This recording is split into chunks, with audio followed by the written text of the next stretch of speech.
डरते हैं लोग, लालू जी से डरते हैं और लोगों को जगाने का प्रयास करते हैं। उन लोग को अभी भी डर है कि अगर हम लोग ठीक ढंग से नहीं लड़े तो लालू जी जो है हम लोग की सरकार को वो ख़त्म कर देंगे। तो अभी जो आग लगी थी उसमें जो थाने पे गाड़ी थी वो गाड़ी जाके जगदीशपुर में लग गई और ड्राइवर चले गए छुट्टी पे और अचानक इस तरह की घटना घटी। तो इस घटना के बाद हम लोगों ने काफ़ी इस पर रिसर्च किया, फिर जिलाधिकारी महोदय से बात किया कि परमानेंट हमको एक यहाँ पे इस्टेब्लिश कर दीजिए। भाजपा नेता राकेश ओझा काफ़ी आरोप लगा रहे हैं, कह रहे हैं कि आप अपराधियों के संरक्षण देते हैं और दंडवत रहते हैं। अब उनके हर बात को जवाब देना हम मुनासिब नहीं समझते हैं। ठीक है, उनको जो बोलना था बोलते रहे और हम पहले भी जवाब दे चुके। तो इन लोग की राजनीति तो उन्हीं के नाम पे चलती है शुरू से। अपनी कामों का व्याख्यान उन्होंने नहीं किया। देखिए, बॉडी लैंग्वेज मुख्यमंत्री जी का सही नहीं है।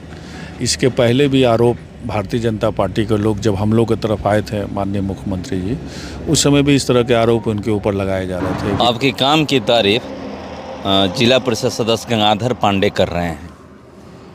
अरे काम की तारीफ नहीं, उनको लगा कि काम जनता के हित में है और निस्वार्थ कोई भावना नहीं रखते हुए उन्होंने इस चीज़ को, क्योंकि भी उसी इलाके के आते हैं, वो भी जनप्रतिनिधि हैं, वो उस समस्या से लोग जूझ रहे हैं और इस तरह का कदम हम उठाए हैं तो निश्चित तौर पे उनको अच्छा लगा। तब वो उस योजना की वो तारीफ़ की कि नहीं, योजना सही है। ये कहाँ किए हैं?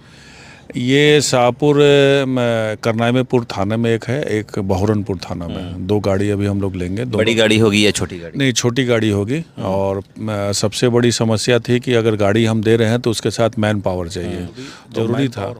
तो अभी जो आग लगी थी उसमें जो थाने पे गाड़ी थी वो गाड़ी जाके जगदीशपुर में लग गई और ड्राइवर चले गए छुट्टी पे और अचानक इस तरह की घटना घटी।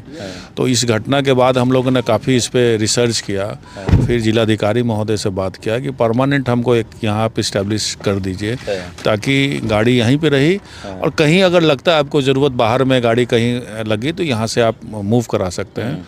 तो उस बोले कि ठीक है, इस पर एग्री किया लोग। तब हम उनके एग्री पे जो है। कब तक गाड़ी आ जाएगी?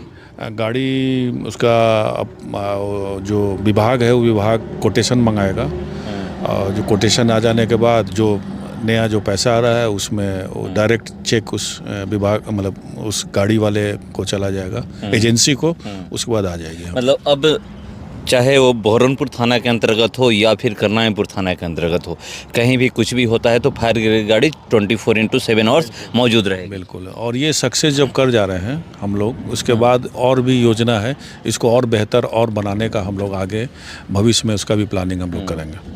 ये जो मतलब दिमाग में आइडिया आया प्लान कि अपने फंड से हम ये काम करते हैं, क्योंकि फंड से तो बहुत सारा आप काम करते हैं। अपने विधायक निधि का जो फंड है, सड़क बनाना, नाली गली जो भी होता है, पुल पुलिया से लेकर के तमाम वो चीज़, चाहे वो सामुदायिक भवन हो, ये सब। और ये फायर ब्रिगेड गाड़ी खरीदने का कहाँ से ये दिमाग? फायर ब्रिगेड का योजना हम लोग में डाला गया था विधायक निधि में, लेकिन अब देखिए आप इसमें क्या समस्या थी।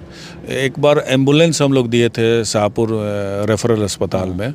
वो रेफरल अस्पताल में जब उसकी एक्सीडेंट हुई तो कोई मरम्मती करने वाला नहीं थे, इसी तरह बर्बाद हो गया। हाल ही के दिनों में जो आरा के जो विधायक हैं, जो मंत्री भी रहे हैं, वो एम्बुलेंस दिए थे आरा सदर अस्पताल को। वो पोस्टमार्टम रूम के बगल में आप देखेंगे नए कंडीशन में वो पड़ी हुई है। तो मेन समस्या था कि देना नहीं, मेन समस्या था कि इसका मेंटेनेंस, इस पे आदमी कौन देगा। जब विभाग तैयार हुआ कि नहीं आप दीजिए, उसकी व्यवस्था हम करेंगे, तब हम ये सोचे कि पहला काम यही काम करते हैं कि अधिकारियों को कहने पे ये फायर ब्रिगेड की गाड़ी है वो हम लिखें। वो जो लोग हैं चुनाव से जुड़ रहे हैं, नहीं, चुनावी साल है इसलिए। नहीं, ऐसा बात नहीं है। चुनावी साल हम काम इतना करा चुके हैं और मेरा काम आज से नहीं चल रहा है। जब से विधायक बने तब से कुछ ना कुछ शाहपुर विधानसभा क्षेत्र में काम होते रहा। तो ये कोई चुनावी साल नहीं है, कोई मुद्दा नहीं। इसके अलावे भी तो हम दूसरे जगह पैसा दे सकते थे, कहीं दूसरे जगह दे सकते हैं, लेकिन हाँ, ये समय की मांग थी और जिसमें अधिकारियों ने सहयोग किया कि नहीं, उनकी ज़रूरत लगी, उनको भी लगा कि नहीं अब गाड़ी चाहिए और लोग आदमी दे देंगे, इसीलिए कहा गया। अधिकारी आपको आश्वासन दिए हैं कि मैन पावर की कमी नहीं होगी, वहाँ पर आदमी रहेंगे। इसी के चलते हम दिए। पहले ये आश्वासन ही मिला नहीं, पहले नहीं मिला था। पहले दे देंगे, इसका कौन मेंटेनेंस करेगा, कौन रखेगा, इस तरह की योजना नहीं थी। लेकिन अब बनी तभी हम लिख के दे रहे हैं। भाजपा नेता राकेश ओझा काफ़ी आरोप लगा रहे हैं, कह रहे हैं कि आप अपराधियों के संरक्षण देते हैं और दंडवत रहते हैं। अब उनके हर बात को जवाब देना हम मुनासिब नहीं समझते हैं। ठीक है, उनको जो बोलना था बोलते रहे और हम पहले भी जवाब दे चुके हैं। बार बार एक ही बात, उनकी बात को हम क्या बोलें। वो हमारे मतलब कि यहाँ से कोई विधायक भी नहीं, पूर्व विधायक भी नहीं रहे हैं। तो इस तरह के आरोप को हम पहले दे चुके हैं, इसलिए मुनासिब नहीं समझते हैं उनकी हर बात को जवाब देना। अमित शाह कल बिहार आए थे और वो जितना देर भाषण दिए हैं, सबसे ज़्यादा जिक्र राजद सुप्रीमो लालू प्रसाद यादव का किए। तो इन लोग की राजनीति उन्हीं के नाम पे चलती है शुरू से। अपने कामों का व्याख्यान उन्होंने नहीं किया और 20 साल इन लोग की गठबंधन की सरकार रही है, लेकिन आज भी वो पुराने 20 साल की बात करते हैं और लालू जी की बात बिना उनका नाम लिए हुए इन लोगों की भी राजनीति नहीं चलती है। क्यों ऐसा कर रहे हैं? क्यों नहीं अपने 20 साल का कार्यकाल के बारे में बता रहे हैं कि हमने ये काम किया, ये काम किया? डरते हैं लोग, लालू जी से डरते हैं और लोगों को जगाने का प्रयास करते हैं। उन लोग को अभी भी डर है कि अगर हम लोग ठीक ढंग से नहीं लड़े तो लालू जी जो है हम लोग की सरकार को वो ख़त्म कर देंगे। तो ये डर बना हुआ है। बिहार के जो मुख्यमंत्री नीतीश कुमार, कल का भी एक वीडियो वायरल हो रहा है महिला के साथ जो। देखिए, बॉडी लैंग्वेज मुख्यमंत्री जी का सही नहीं है। इसके पहले भी आरोप भारतीय जनता पार्टी के लोग जब हम लोग की तरफ आए थे, माननीय मुख्यमंत्री जी, उस समय भी इस तरह के आरोप उनके ऊपर लगाए जा रहे थे कि ये सही नहीं है, इनके स्वास्थ्य सही नहीं है।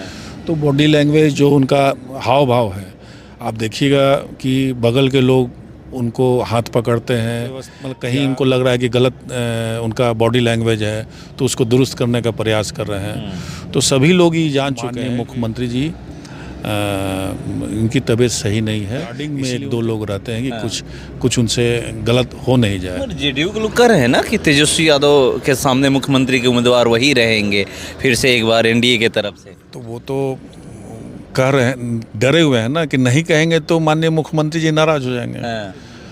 तो वो कोई डिसीजन फिर से ले सकते हैं। इसीलिए बार बार उनको आगे किया जा रहा है कि नहीं, भारतीय जनता पार्टी हम सपोर्ट में है, किया जा रहा है।